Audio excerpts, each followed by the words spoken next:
দেশের পণ্যই দেশের শক্তি। প্রিয় দর্শক, ঐক্য স্টোর সংবাদপত্র বাংলাদেশ অনুষ্ঠান থেকে আপনাদের শুভেচ্ছা জানাচ্ছি। বিভিন্ন জাতীয় দৈনিকে প্রকাশিত খবরের বিশ্লেষণ নিয়ে আমাদের আজকের এই অনুষ্ঠানে অতিথি হিসেবে উপস্থিত আছেন দৈনিক যুগান্তরের প্রধান প্রতিবেদক মাসুদ করিম ভাই। স্বাগত অনুষ্ঠানে। ধন্যবাদ। ব্যস্ততম দিন, মানে এক জায়গা থেকে আরেক জায়গায় যাওয়া খুবই কষ্টকর ব্যাপার। এই কষ্ট করে যে অনুষ্ঠানে এসছেন এর জন্য অনেক ধন্যবাদ। আমরা পত্রপত্রিকার একটা হেডলাইন পড়ে শোনাই আপনাকে, তারপর এটা নিয়ে আমরা একটু আলাপ করব। প্রথম আলো হেডলাইন করেছে, বদলাবে বই, কমবে পরীক্ষা। গোল্ডেন মনির নিজেকে পরিচয় দিতেন প্রতিমন্ত্রীর লোক হিসেবে। করোনা শনাক্তের হার ও মৃত্যু দুটোই খারাপের দিকে। সমকাল হেডলাইন করেছে, করোনা বর্জ্যে বিপদ। ব্যবহারের পর দৈনিক ফেলে দেওয়া 282 টন সামগ্রী যাচ্ছে কোথায়? বিদেশে অর্থ পাচারকারীদের তালিকা তলব হাইকোর্টের।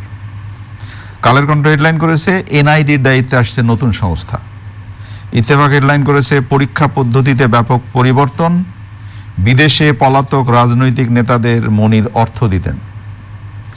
দেশ রূপান্তর হেডলাইন করেছে, কার ভুলে ভাতা বঞ্চিত 4 শতাধিক মুক্তিযোদ্ধা। সরকারি কর্মকর্তাদের পকেটে নিয়ে ঘুরতেন গোল্ডেন মনির। আমাদের সামনে হেডলাইন করেছে, উপহার দিয়ে মন্ত্রীদের মাথা কিনে নেন গোল্ডেন মনির। রাজধানীতে হঠাৎ বেড়েছে মাস্কের দাম। বাংলাদেশ প্রতিদিন হেডলাইন করেছে, অপরাধ জগতের সম্রাট গোল্ডেন মনির। এবার ট্রাম্পের বিরুদ্ধে মামলা ভোটারদের। যায় দিন হেডলাইন করেছে, বারবার ছাড় পেয়েছেন অবৈধ অর্থবিত্তের মালিক মনির। ভোরের কাগজে হেডলাইন হয়েছে, তবুও কেন অশান্ত পাহাড়। ইনকলাব হেডলাইন হয়েছে, চলেই গেলেন মোহামেডানের বাদল রায়। সিঙ্গাপুরের চেয়ে বাংলাদেশের অর্থনীতি শক্তিশালী, আরেকটি রিপোর্ট ছাপা হয়েছে। সময়ের আলো হেডলাইন করেছে, 25 পৌরসভায় ভোট 28 ডিসেম্বর। এবার বিজয় দিবসের কুচকাওয়াজ হবে না। মানব জমিন হেডলাইন করেছে, ঘরে ঘরে করোনা, হাসপাতালে যেতে অনীহা। মাসুদ করিম, আমাদের বিশিষ্ট ফুটবলার বাদল রায় আমাদের মাঝে নেই, না ফেরার দেশ চলে গেছেন। এবং আমাদের যে ফুটবলের ঐতিহ্যের কথা যে সময় আমরা বলি, সেই সময়ে বাদল রায়, সালাউদ্দিন, আসলাম এবং এদের নিয়ে যেমন কি ধরনের গর্ব করতাম, আপনাকে একটু শুনতে চাই। আমরা তো অত্যন্ত শোকাহত যে আমাদের দেশের একজন কিংবদন্তি ফুটবলার বাদল রায় আমাদের ছেড়ে চলে গেছেন। এবং বাংলাদেশের স্বাধীন বাংলা ফুটবল দলের পরবর্তী প্রজন্মে, মানে জাকারিয়া, পিন্টু, বর্ণাদের পরবর্তী প্রজন্মে যারা সবচেয়ে বেশি, আপনি সালাউদ্দিনের নামটা বললেন, আসলামের নাম, তো তাদের মধ্যে বাদল রায়, কিন্তু বাদল রায়ের একটা বিশেষ দিক ছিল, উনি মোহামেডানের কখনো চেঞ্জ করেন নাই এবং উনি নিজে কখনো গোল করার চেয়ে অন্যকে দিয়ে গোল করানো, যেমন টিম কম্বিনেশন। হ্যাঁ, একটা জিনিস আপনি দেখবেন যে 24টার মতো গোল করে সালাউদ্দিন রেকর্ড করেছিলেন। সেই রেকর্ড সালাম মুর্শিদি ভেঙেছিলেন 27টা করে। তো সেইটা কিন্তু পুরোটাই পেছনের থেকে, উনি নিজেই গোল করার সুযোগ পেয়েছিলেন, কিন্তু বাদল রায় নিজে না করে সালাম মুর্শিদির মাধ্যমে গোলটা করিয়েছেন। এটা একটা দিক ছিল তার জীবনের। এবং তিনি 2 বার অন্তত 80 দশকে মোহামেডানের অধিনায়ক ছিলেন। শুধু সাদা এবং কালো জার্সির মোহামেডানেই নয়, লাল সবুজের জাতীয় দলেও নিয়ে বহুবার ভালো কৃতিত্ব করেছেন। তার একটা বিশেষ দিক ছিল যে তিনি একজন ভালো ক্রীড়া সংগঠকও ছিলেন এবং শেষ বয়সে, অবশ্য শেষকালে তিনি প্যারালাইসিসও ছিলেন এবং এইবার ক্যান্সারে, করোনা ভাইরাসও আক্রান্ত হয়ে পড়েছিলেন। তো যাই হোক, ওনার চলে যাওয়ার ফলে আমাদের ক্রীড়াঙ্গনে একটা বিরাট অপরিণীয় একটা ক্ষতি হলো। আমরা যেন ভুলে না যাই বাদল রায়কে। আমরা একটু পরের আলোচনায় আসি। মাসুদ করিম, গতকাল আমি এই অনুষ্ঠানে আমাদের সম্মানিত অতিথি থেকে জিজ্ঞেস করেছিলাম যে মানুষের জীবনে কত টাকার দরকার হয়। আমরা যে এখন যে টাকাওয়ালা মনীষ সাহেবের কথা আলোচনা করব, আমার কাছে মাঝে মাঝে মনে হয় যে ওনার এত টাকা কেন দরকার ছিল। আর আজকে তার টাকার উৎসর যে খবরটা আমরা পাচ্ছি, আমার সামনে সমকাল আছে, ওখানে ওনার লেখা আছে, গোল্ডেন মনিরের ছিল ভিআইপি সমাধান। আমাদের সময় সামনে পড়ে আছে, উপহার দিয়ে মন্ত্রীদের মাথা কিনে নেন গোল্ডেন মনির। প্রথম আলোতে একজন প্রতিমন্ত্রীর নামই বলা আছে, তাকে একটি দামি গাড়ি উনি উপহার দিয়েছিলেন, এবং প্রথম আলো সেই মাননীয় মন্ত্রীকে টেলিফোন করার পরে SMS করে প্রশ্ন দিয়েছেন, তারপর থেকে উনি টেলিফোন ধরছেন না। আর পত্রপত্রিকা হেডলাইন তো আপনাকে পড়ে আমি শোনালাম।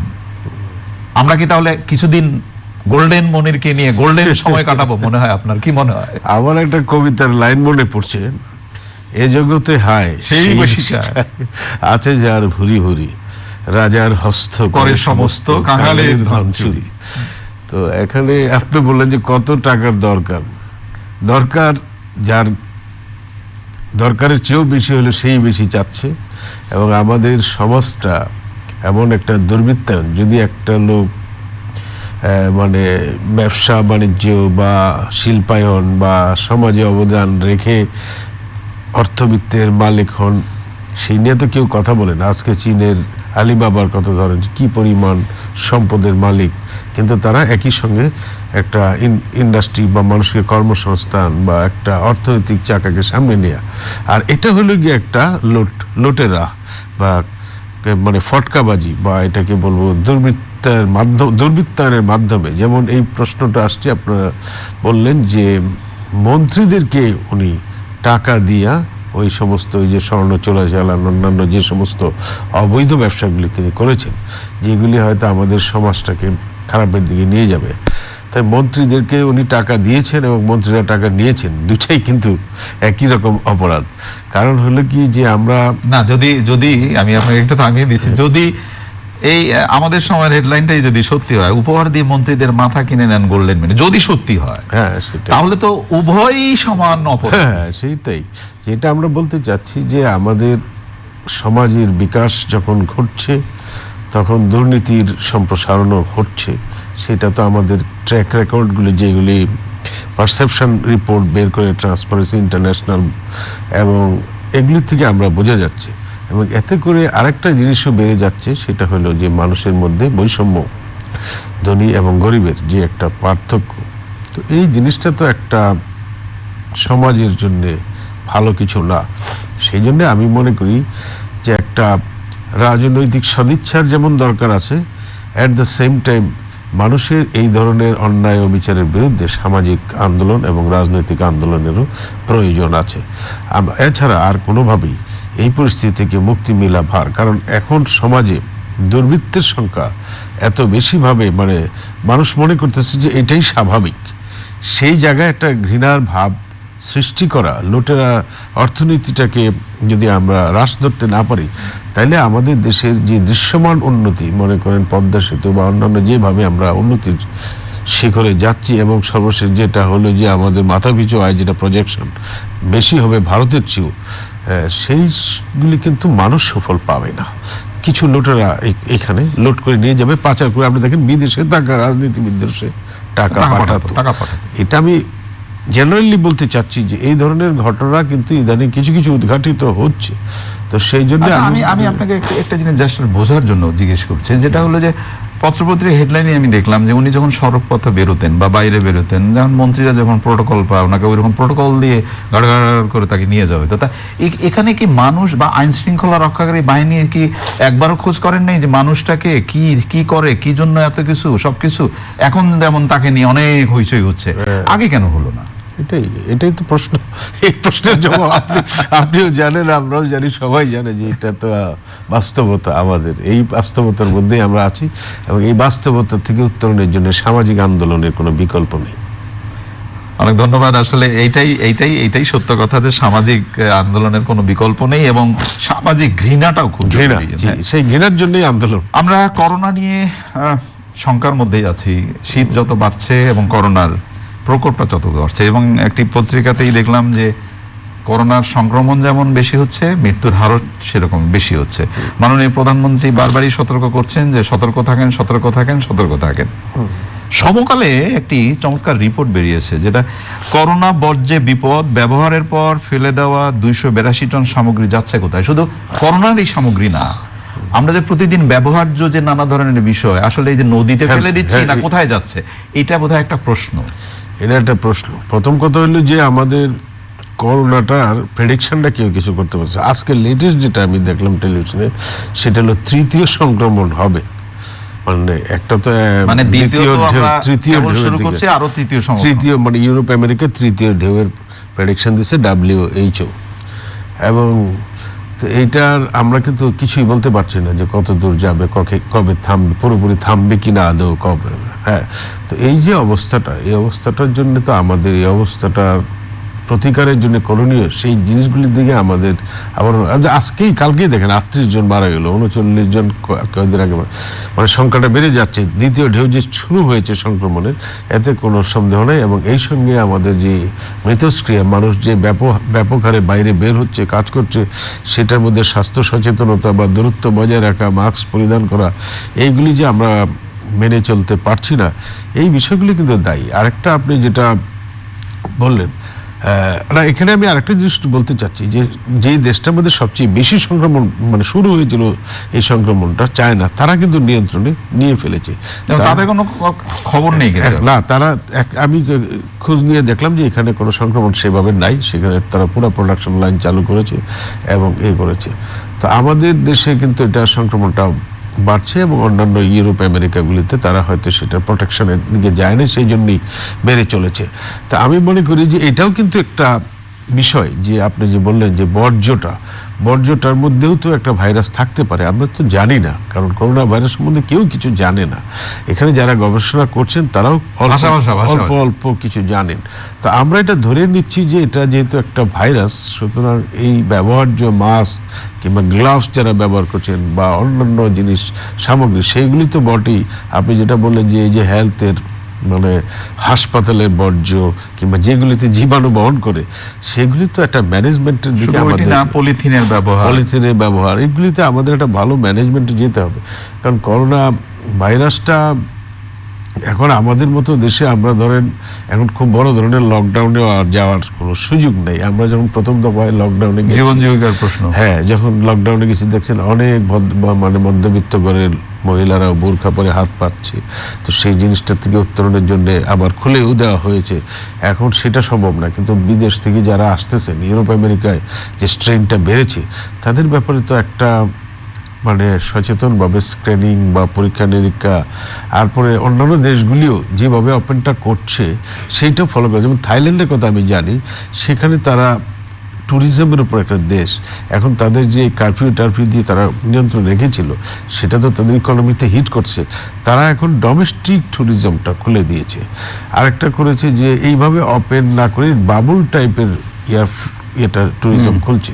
তো এই যে ব্যবস্থাগুলি, সেইগুলি আমার মনে হয় নেওয়া দরকার অর্থনৈতিক সচল করার জন্যে। কারণ এখন এটা একটা দীর্ঘমেয়াদী সমস্যা হয়ে গেছে।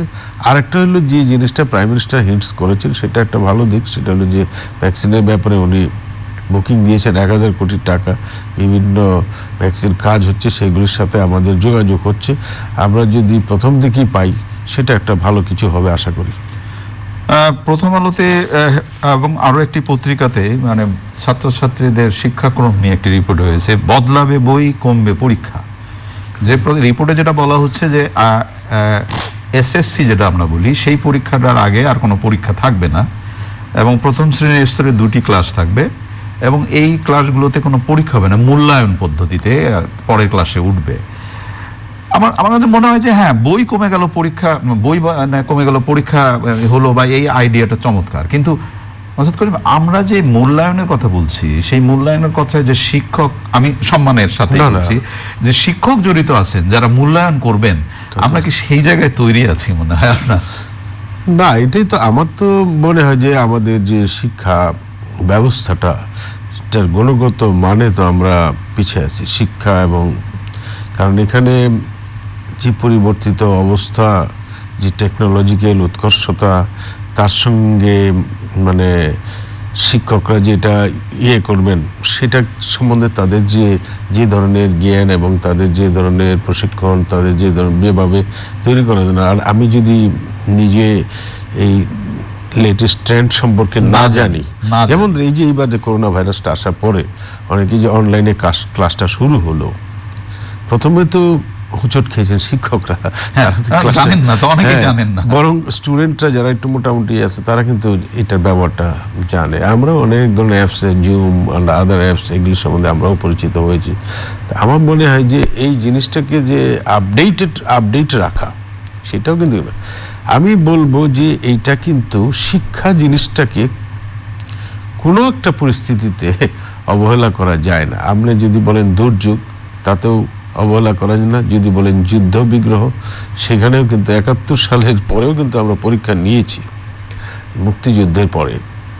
এখন একটা চলতেছে মহামারী, কিন্তু মহামারী কোন দিন শেষ হবে সেই অপেক্ষা করে আমরা যদি শিক্ষাকে অবহেলা করি, এটা হয়তো আমাদের অ্যাপ্রোচ ডিফারেন্ট হবে, কিন্তু এটা কখনো বন্ধ রাখা যায় না। এটা দেখেন ফ্রান্সে, দেখেন সব কিছু বন্ধ করে শিক্ষা প্রতিষ্ঠান তারা খোলা রেখেছে। আমাদের এখানে সব কিছু খুলে শিক্ষা প্রতিষ্ঠান বন্ধ রেখেছে। এখন এটা চিন্তা করতে হবে, চিন্তার বিষয়, কারণ আমাদের ভবিষ্যৎটাই কিন্তু এই শিক্ষার উপরে নির্ভর করছে। এখন মানুষের শিক্ষা, কারিগরি জ্ঞান, কর্মসংস্থানের ব্যবস্থা করা, এখন একটা সনদপত্র যেখানে যে হ্যাঁ মহামারীর সময়ের সনদপত্র, যে সনদ হলো অটো পাশের সনদ, সেটা সে চাকরি পাবে ভবিষ্যতে কিনা, কিভাবে সে বিশ্ববিদ্যালয়ে বা অন্যান্য উচ্চ শিক্ষা প্রতিষ্ঠানে ভর্তি হতে পারবে কিনা, এই সমস্ত বিষয়গুলি চিন্তা করা এবং তার জ্ঞানের সেই জায়গা বন্ধ কিনা, এই জিনিসগুলি কিন্তু আমাদের একটা চিন্তার বিষয়। আমার মনে হয় সরকার এটা চিন্তা করবেন এবং আমাদের সংশ্লিষ্ট যারা আছেন তারাও এই বিষয়গুলি আমরা অনুষ্ঠানের প্রায় শেষের দিকে আপনার কাছে একটু জানতে চাই, পত্রিকার হেডলাইন পড়লাম যে এবার ভোটাররা ট্রাম্পের বিরুদ্ধে মামলা করবেন, কি মনে হয়? না, ওখানে যে আমরা তো বলতে চাচ্ছি যে আইনি লড়াইয়ের মোটামুটি সব কয়টা ধাপে উনি হেরেছেন এবং ইলেকশন মানে এটাকে কি বলবো ট্রানজিশনের পর্যায়ে আছে এবং 20শে জানুয়ারি ট্রানজিশন হবে। এবং উনি যে ধরনের ব্যবহারগুলি মানে করেছেন, সেই জিনিসটা আমেরিকান কালচারের সাথে যায় না, এবং সেটা অনেক পুরনো গণতন্ত্র যায় না। তো সেখানে হয়তো বলেছে ভোটাররা মামলা করবে, কিন্তু আবার দেখবে হ্যান্ডওভারের পরে আবার আমেরিকা আবার এই ধরনের প্রতিহিংসায় না গিয়ে ইনক্লুসিভও চলে যেতে পারে। বিশেষ করে বাইডেনের কথা আমি বলতে পারি, উনি হয়তো সবাইকে নিয়েই কাজ করার চেষ্টা করবেন, কারণ ওনার যে অ্যাপ্রোচ সেটার মধ্যে হলো সাদা কালো, অ্যাবল ডিজেবল বা যত রকম শুরুতেই সেই কথাটাই বলেছেন আর কি, একদম সব মানে অল আর আমেরিকানস, এরকম একটা দৃষ্টিভঙ্গি নিয়ে উনি কাজ করবেন। হয়তো উনি ট্রাম্পের বিরুদ্ধে কোনো ব্যবস্থায় নাও যেতে পারেন, যে গ্রস কোনো মিস্টেক উনি না করে থাকেন। অনেক ধন্যবাদ আপনাকে প্রিয় দর্শক। অনুষ্ঠানের শেষে প্রতিদিন যে অনুরোধটি আপনাদের করি, আজকেও সেই অনুরোধটি করতে চাই। করোনার সংক্রমণ বাড়ছে, মৃত্যুর হারও বাড়ছে, হেলাফেলা করবেন না, স্বাস্থ্য বিধিটা মেনে চলবেন। আর আমরা শুরুতেই যে আলোচনাটি করেছিলাম, নৈতিক অবক্ষয় হলে কোনো জাতি টেকে না, এবং যারা অন্যায় করেন তাদের পেছনে যেন আমরা না থাকি, যারা সততার সাথে আছেন তাদের সাথেই যেন থাকি। ভালো থাকবেন সবাই, অনেক ধন্যবাদ। আগামীকাল নিশ্চয়ই এই সময় আবার কথা হবে। খোদা হাফেজ।